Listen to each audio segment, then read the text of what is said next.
Good evening class. आज हम लोग को यूनिट 5 स्टार्ट करना था। एक ही टॉपिक अभी रह गया है आप लोगों का, मर्जर एंड एक्विजिशन।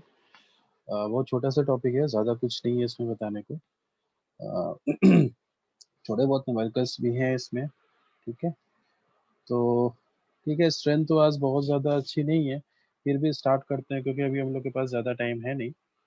हम्म, तो मैं वैसे धीरे धीरे कोशिश करूंगा ज़्यादा कुछ ना बताने का। आज थोड़ा बहुत आज इंट्रोडक्शन दे दे रहा हूँ मर्जर एक्विजिशन के बारे में। ठीक है। और कोशिश करूंगा कल एक बार फिर से रिवाइज करूं अगर मुझे स्ट्रेंथ मिलती है कल। ठीक है। तो मर्जर एक्विजिशन आप लोग को थोड़ा बहुत तो अंदाजा होगा इसके बारे में। मर्जर एक्विजिशन के बारे में नाम से ही पता लग रहा है। Merger and acquisition is defined as a consolidation of companies. ठीक है, जब कंपनी दो कंपनीज मिलती हैं तो एक सेकेंड,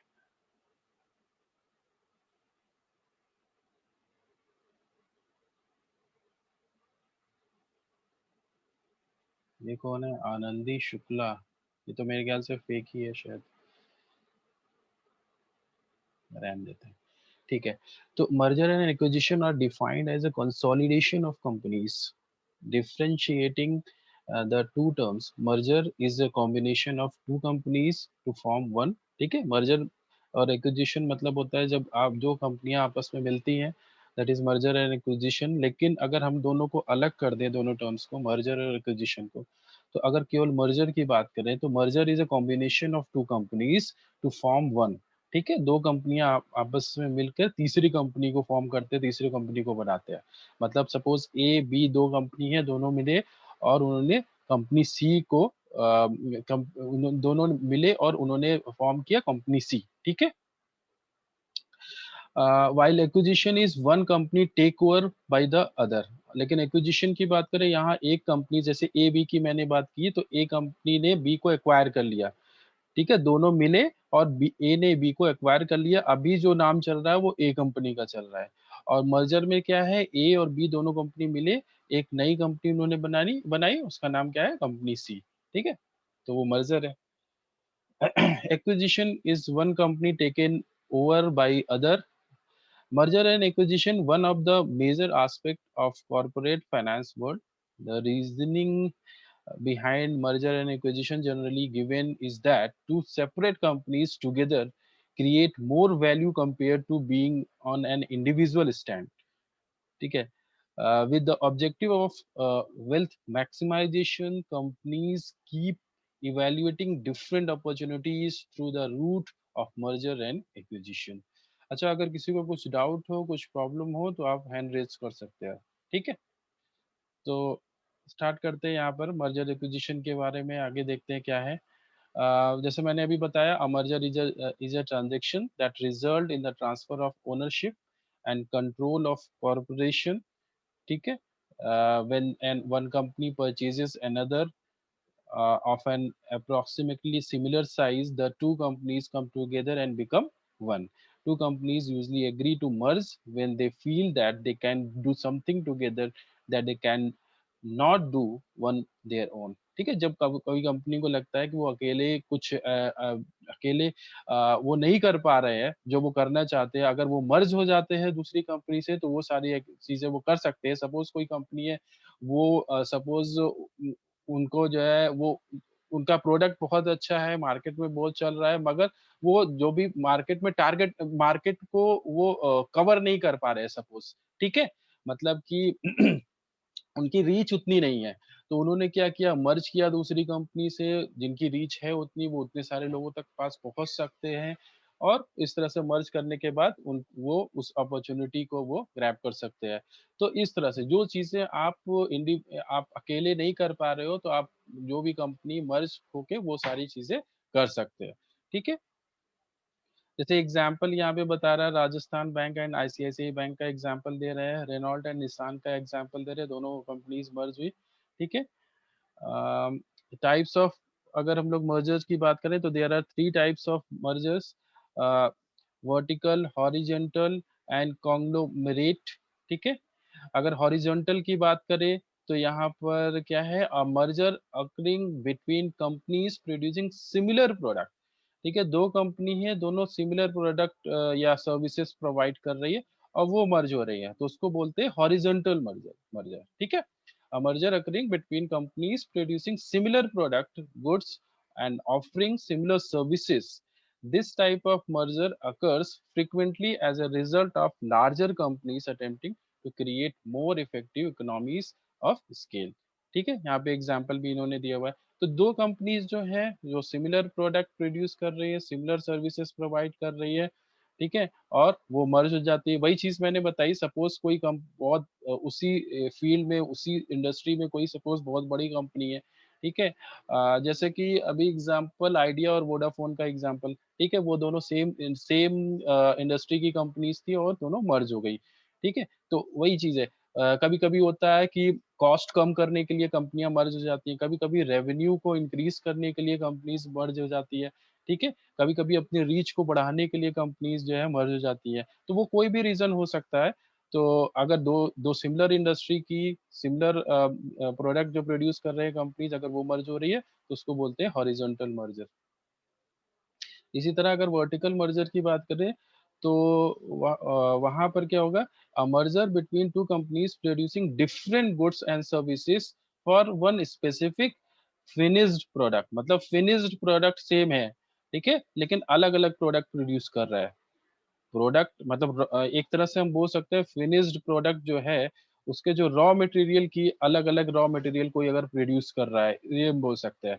जैसे कि यहाँ पर अगर मैं एग्जांपल जैसे यहाँ पर दिया गया है, कोई कार मैन्युफैक्चरिंग कंपनी है, ठीक है, और दूसरी जो टायर मैन्युफैक्चरिंग कंपनी है, दोनों अगर मर्ज हो रही है, तो आखिर में जो फिनिश्ड प्रोडक्ट है वो तो सेम है ना। तो वो अगर दोनों कंपनियां मर्ज हो रही है तो उसको बोलते हैं वर्टिकल प्रोडक्ट, वर्टिकल मर्जर। ठीक है। मतलब यहाँ पर दोनों जो कंपनीज हैं अलग अलग प्रोडक्ट प्रोड्यूस कर रहे हैं, मगर उनका फिनिश्ड जो प्रोडक्ट है वो सेम है।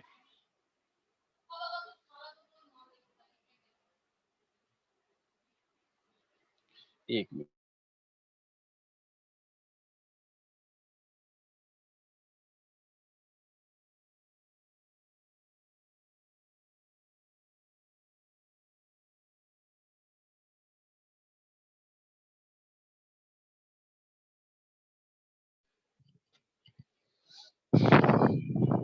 किसी को कुछ डाउट हो तो हैंड रेस कर दीजिएगा, ठीक है।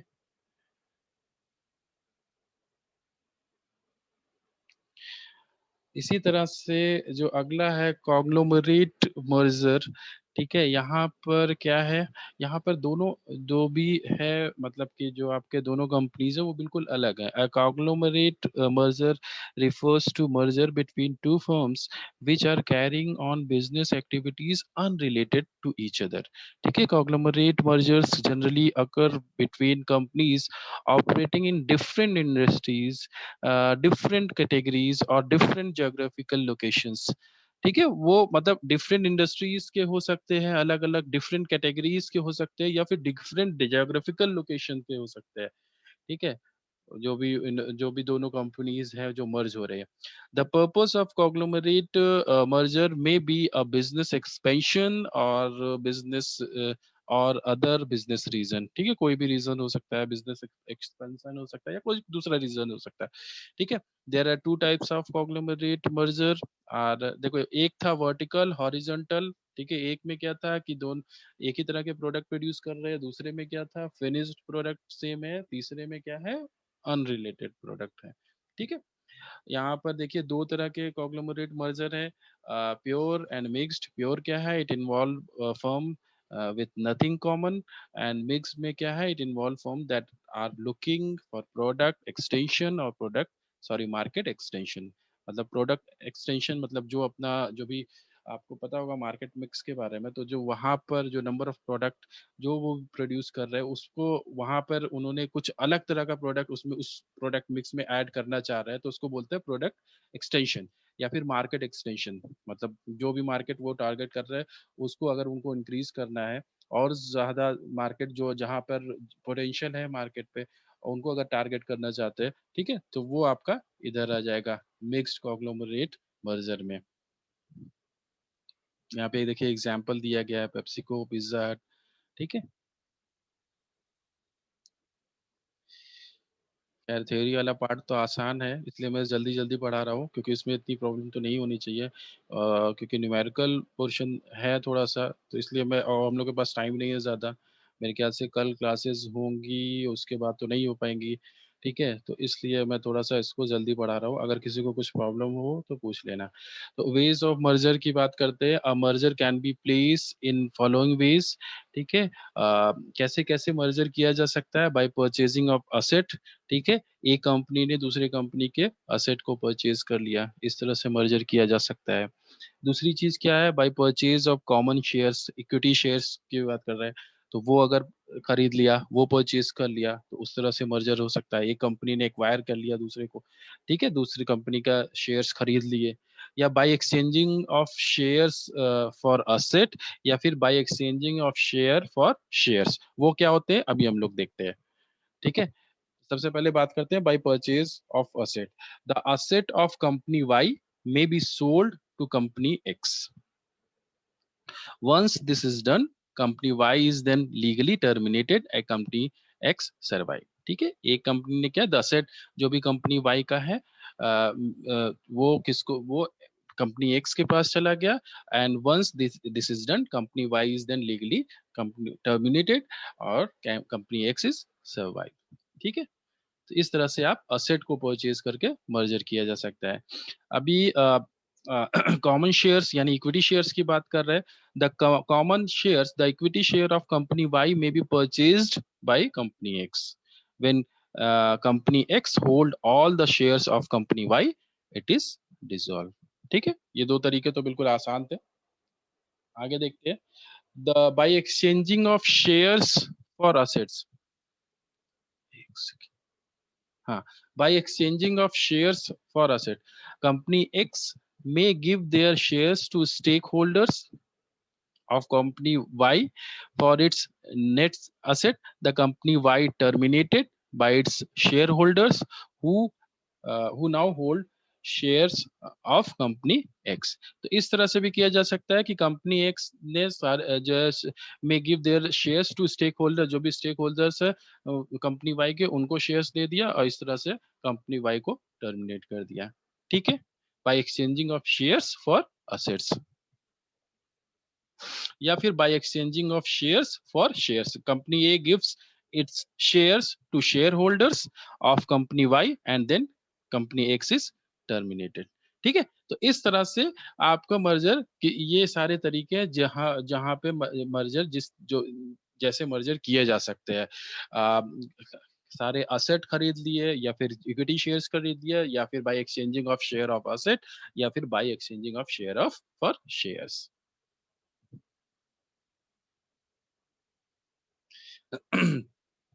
यहाँ से थोड़ा सा इम्पोर्टेंट पार्ट शुरू हो रहा है, जो मतलब आपके लिए बहुत ज़रूरी है, जो मतलब जो थोड़ा सा न्यूमेरिकल पोर्शन भी है इसमें इस टॉपिक में, ठीक है। तो ये टॉपिक, ये चीज़ आपके लिए थोड़ा सा इम्पोर्टेंस ज़्यादा है। डिटर्मिनेशन ऑफ एक्सचेंज रेशियो, जब भी हम लोग मर्जर करते हैं, तो वहाँ पर एक्सचेंज रेशियो की बात करते हैं कि भाई कितने शेयर्स किसको मिलेंगे, ठीक है, वो डिसाइड किया जाता है एक्सचेंज रेशियो के हिसाब से, ठीक है। तो वो चीज कैसे कैलकुलेट करना होगा, एक्सचेंज रेशियो होता क्या है, वो सारी चीजें यहाँ पर बताई गई है। In merger and acquisition, the share exchange ratio measures the number of shares the acquiring company has to issue for each individual share of the target firm। यहाँ पे देखो दो चीजें दिख रही हैं, एक्वायरिंग कंपनी और टारगेट फर्म। एक्वायरिंग कंपनी मतलब जो कंपनी एक्वायर कर रहे हैं, ठीक है, जो कंपनी एक्वायर कर रही है। और जो टारगेट फर्म मतलब कि जिसको एक्वायर किया जा रहा है, जिसको टर्मिनेट किया जा रहा है जो कंपनी, ठीक है, उसकी बात कर रहे हैं यहाँ पर। तो अभी क्या होगा यहाँ पर, यहाँ पर एक्वायरिंग कंपनी को शेयर्स इशू करने पड़ेंगे, ठीक है, जो भी टारगेट फर्म के जो भी शेयर होल्डर्स होंगे, स्टेक होल्डर्स होंगे, उनको शेयर्स इशू करने पड़ेंगे। क्यों? क्योंकि भाई अब टारगेट कंपनी तो डिसॉल्व होने जा रही है। तो जो उधर जिन्होंने इन्वेस्टमेंट किया होगा, जो इन्वेस्टर्स होंगे, जो शेयर होल्डर्स होंगे, ठीक है, उनको अभी क्या है, अभी एक्वायरी कंपनी के शेयर्स इशू किए जाएंगे। ठीक है, तो वो किस रेशियो में इशू किए जाएंगे, वो चीज आपको बताती है एक्सचेंज रेशियो। ठीक है, सपोज मेरे पास टारगेट फर्म के 100 शेयर्स है, तो क्या अगर एक्वायरिंग कंपनी मुझे टोटल पूरे 100 शेयर्स दे देंगे? नहीं, वो हो सकता है 100 का 150 दे दे, या हो सकता है 100 का 50 शेयर्स दे। ठीक है, वो डिपेंड करता है एक्सचेंज रेशियो पे। For merger and acquisition deal that include shares as a part of consideration compensation for the deal, the share exchange ratio is an important metric. Deal can be all cash, all shares. ठीक है, वो जो भी deal होगी वो all cash भी हो सकती है, शेयर्स में भी हो सकती है, या फिर मिक्स हो सकते हैं दोनों का। ठीक है, वो कैसे भी हो किया जा सकता है। तो एक्सचेंज रेशियो होता कैसे है, कैसे कैलकुलेट कैसे करते हैं, फॉर्मूला क्या है, offer price for the target shares. ठीक है, offer price for target shares divided by acquirers share price. मतलब जो भी ऑफर किया जा रहा है, वो जो भी जो कंपनी है, टारगेट कंपनी है, ठीक है, जिनको एक्वायर किया जा रहा है जिस कंपनी का, उसको जो भी ऑफर, जो भी पैसे ऑफर किए जा रहे हैं, जो ऑफर प्राइस है, अगर उसको हम डिवाइड कर दें एक्वायरर्स शेयर प्राइस, मतलब जो एक्वायर कर रही है कंपनी उसके शेयर प्राइस से, तो हमें पता चल जाएगा कि एक्सचेंज रेशियो होता है कितना है, होगा कितना। तो कैलकुलेशन देख लेते हैं कैसे करना है। जैसे यहाँ पर देखिए एग्जाम्पल में बताया गया है, assume firm A is acquirer. ठीक है, फर्म ए जो है वो एक्वायर कर रही है किसको, फर्म बी को, कंपनी बी को। And firm B is a target firm. Target firm मतलब जिसको एक्वायर किया जा रहा है। Firm B has 10,000 outstanding shares. अभी इनके पास जो फर्म बी है, जो कंपनी बी है, इनके पास 10,000 शेयर्स है। 10,000, 10,000 इक्विटी शेयर्स है। ठीक है, अभी इनका क्या होगा, क्योंकि अभी तो कंपनी डिसॉल्व होने वाली है, खत्म होने वाली है। तो ये इनका जो 10,000 इक्विटी शेयर्स है, इनका क्या होगा, वो देखते हैं। And is trading at a current price of ₹17.30 dollar. ठीक है, यहाँ पे जो इसका करंट प्राइस है वो 17.30 है। And firm A is willing to pay 25% take over premium. ठीक है, फर्म ए ने कहा कि भाई हम आपको 25%, 25% आपको प्रीमियम देंगे। मतलब 17.30 अभी करंट प्राइस है, प्लस 25%, इतने पैसे आपको हम देंगे। ठीक है, एक्वायर करने के लिए। This means the offer price of firm B is 21.63 dollar. ठीक है, तो इसका मतलब अभी जो ऑफर प्राइस निकल के आ रहा है वो कितना आ रहा है, 21.63। ठीक है, firm A is currently trading at rupees sorry at 11.75 dollar per share. लेकिन अगर हम लोग फर्म ए की बात करें, तो इनके जो स्टॉक है उसका जो प्राइस है वो है 11.75। ठीक है, आ रहा है समझ में? फिर से मैं बता दे रहा हूँ, दो फर्म है, दो कंपनी है, कंपनी ए, कंपनी बी। कंपनी ए एक्वायर कर रही है कंपनी बी को, और टोटल नंबर ऑफ जो शेयर्स हैं इस समय कंपनी बी के इक्विटी शेयर्स वो है 10,000, 10,000। कंपनी बी के जो स्टॉक का जो प्राइस है वो 17.30 है। कंपनी ए बोल रही है कि भाई हम आपको 25% प्रीमियम देंगे टेक ओवर करने के लिए, यानी कि 17.30 प्लस 25%, यानी कि 21.63 यूएस डॉलर आपको मिलेगा एक्वायर। ठीक है, कंपनी बी के जो भी शेयर होल्डर्स है उनको उतना देने के लिए बोल रहे हैं। ठीक है, और करेंटली जो है, जो फर्म ए है, कंपनी ए है, उसके जो स्टॉक जो शेयर का प्राइस है वो है 11.75 यूएस डॉलर। ठीक है, to calculate exchange ratio, we take the offer price 21.63 and divide the firm's A is shares। तो अभी हम लोग ने फॉर्मूला देखा था, तो हमें क्या करना है, जो भी ऑफर प्राइस है यानी 21.63, उसको डिवाइड करना है किससे, जो भी फर्म ए के जो भी करंट स्टॉक प्राइस है, शेयर प्राइस है, यानी 21.63 डिवाइडेड बाय 11.75, यानी कि आपका जो रिजल्ट आएगा वो आएगा 1.84, ठीक है। So the result is 1.84. This means firm A has to issue 1.84 of its own share for every one share of the target. ठीक है, इसका मतलब ये हुआ कि फर्म जो ए है उसको शेयर्स इशू करने पड़ेंगे कितने, अ, जो भी टारगेट कंपनी के एक शेयर पे 1.84 शेयर्स इशू करने पड़ेंगे, ठीक है।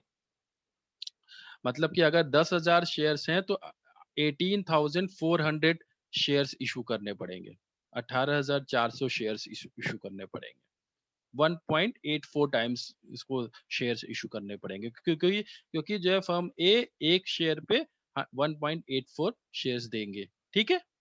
तो इस तरह से ये चीज कैलकुलेट की गई है, यही आपका एक्सचेंज रेशियो है 1.84:1, ठीक है। यानी एक शेयर पे आपको, यानी कंपनी ए को एक शेयर पे 1.84 शेयर्स इशू करने पड़ेंगे टेक ओवर करने के लिए। किसी को कुछ डाउट है तो बताओ मुझे।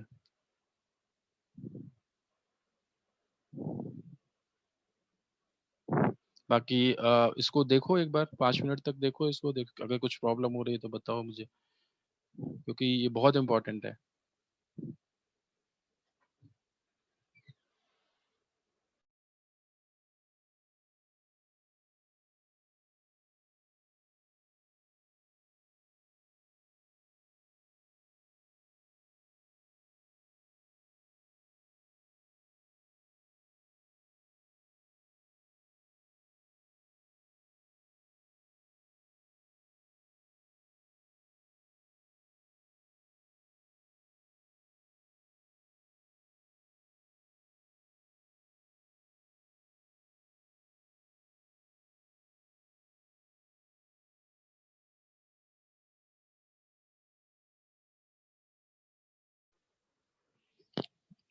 मतलब मुझे लग रहा है किसी को कुछ भी प्रॉब्लम नहीं है, चलिए अच्छी बात है।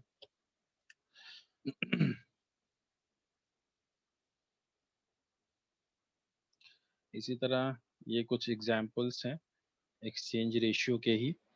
आ, हाँ बताइए क्या प्रॉब्लम है। सर चैट इनेबल कर दीजिए प्लीज। चैट इनेबल मैं 5 मिनट पहले कर दूंगा, ठीक है, 5 मिनट पहले। Okay sir. Okay. Okay sir, thank you.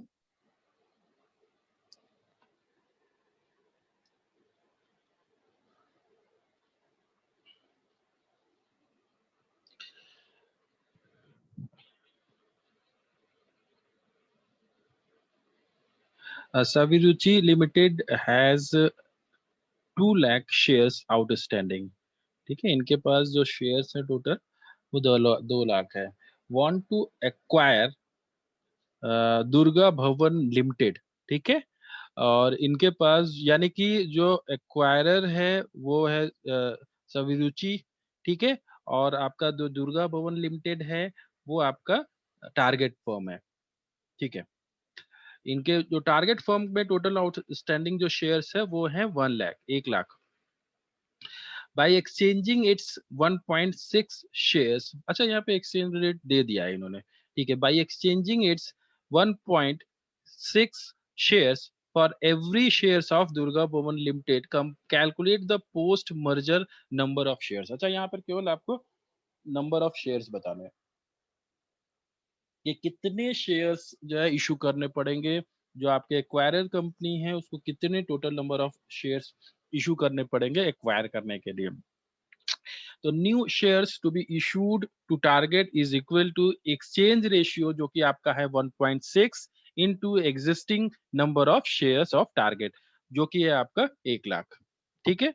तो new shares to be issued by Durga Bhavan is 1.6 into 1 lakh यानी 1,60,000, ठीक है।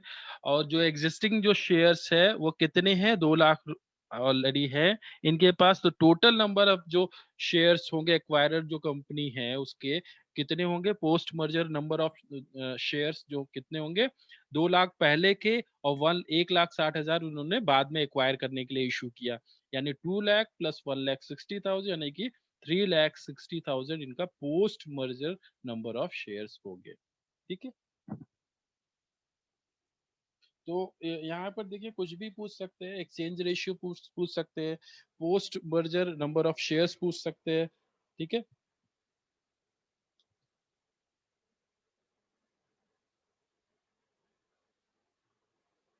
देखिए उसको एक बार कैलकुलेट करिए, देखिए अगर कुछ डाउट हो तो पूछिए भी।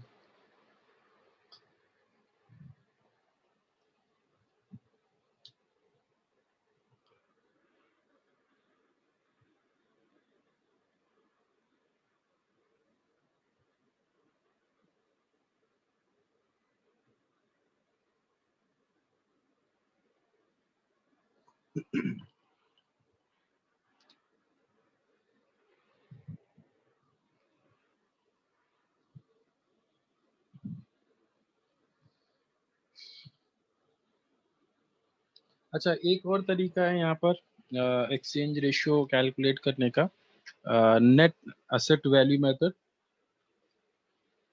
इसमें असेट के बेसिस पे आप एक्सचेंज रेशियो निकालते हैं। कैसे, देखते हैं। Based on the information given below, a certain exchange ratio based on net asset value. तो यहाँ पर एक्वायरर है और टारगेट है। एक्वायरर मतलब जो स्लाइस लिमिटेड, यानी कि जिसको एक्वायर करना है, जो एक्वायर करने वाले हैं, और माजा लिमिटेड जो आपकी टारगेट कंपनी है, जिसको एक्वायर किया जा रहा है।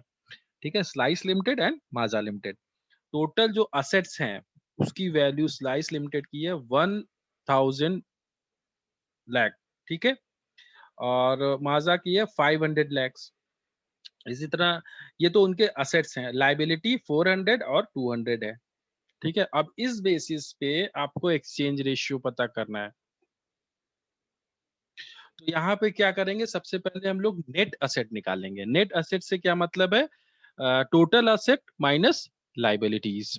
तो अगर मैं स्लाइस लिमिटेड की बात करूं तो इनके टोटल नंबर ऑफ जो टोटल असेट्स है वो है 1,000।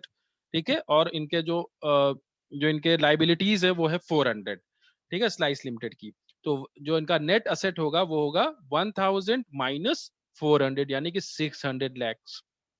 इसी तरह अगर मैं माजा लिमिटेड की बात करूं तो इनके पास जो असेट्स है वो है 500 और लाइबिलिटीज है 200। तो 500 माइनस 200 इनका नेट असेट होगा 300,00,000। ठीक है, बस अभी कुछ नहीं करना है, आपको नेट असेट पता लग गया है, तो net asset of target company divided by net asset of acquiring company, आपका वही एक्सचेंज रेशियो होगा। ठीक है, यानी कि 300 डिवाइडेड बाय 600 यानी 0.5, तो आपका एक्सचेंज रेशियो हो जाएगा 0.5:1, यानी एक शेयर पे 0.5 शेयर इशू करना होगा। ठीक है, यानी कि स्लाइस कंपनी जो एक्वायर कर रही है माजा कंपनी को, उसको हर एक शेयर पे 0.5 शेयर्स इशू करने पड़ेंगे। यानी कि सपोज माजा कंपनी के पास 1,000 शेयर्स है, तो 0.5 यानी कि 500 शेयर्स स्लाइस लिमिटेड को इशू करने पड़ेंगे एक्वायर करने के लिए।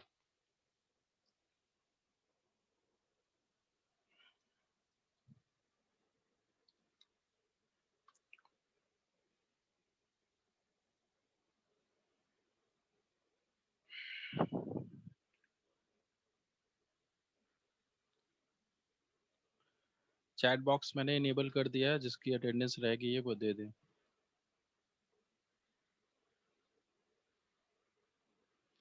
ठीक है, ये एक और क्वेश्चन है, इसको आप लोग करिए।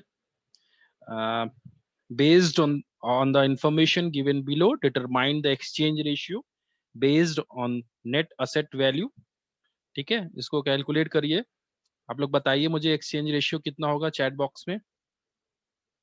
यहाँ पर देखिए दो कंपनी है, एक्वायरर टारगेट दो कंपनी है। ठीक है, दोनों के असेट्स बताए गए हैं, दोनों की लाइबिलिटीज बताई गई हैं। अब आपको एक्सचेंज रेशियो बताना है। करिए, 5 मिनट का टाइम है, करिए।